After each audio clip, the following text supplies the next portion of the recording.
Астанада кыргыз киносунун күндөрү өттү. Аны режиссер Актанарым Кубаттын Кара кызыл сары тасмасынын премьерасы ачты. Тасма башкы каарман аркылуу килем токуунун уникалдуу өнөрүн гана эмес, ар кандай тагдырларды тандоону жана сүйүүнү баяндайт. Маданий иш-чаранын экинчи күнү программа Качкын драмасы менен уланды. Картиналар эл аралык кинофестивалдардын жеңүүчүлөрү, алар Казакстандын көрүүчүлөрүн да кызыгуусун жаратты. Бул иш-чара Казакстан менен Кыргызстандын ортосундагы гуманитардык байланыштарды өнүктүрүүгө багытталган маданий программанын бир бөлүгү болуп калды.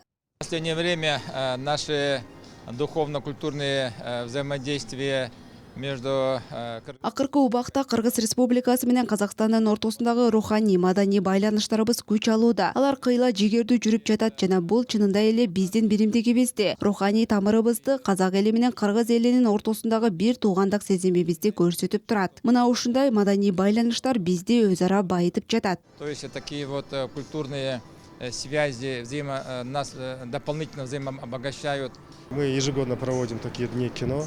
Например, в прошлый раз мы проводили Бейшененин таманында. Биз жыл сайын ушундай кино күндөрүн өткөрөбүз. Мисалы буга чейин Бейшененин таманында тасмасын сунуштаганбыз. Ал бир нече мамлекетте, анын ичинде Казакстанда да тартылган. Экинчи бөлүмү да бир нече өлкөдө, Казакстандын Жамбыл облусунун Тарас шаарында тартылган. Мунун баары биздин элдерди жакындаштырат. Расмий премьерасы да Казакстанда болот. Это все сближает наши народы.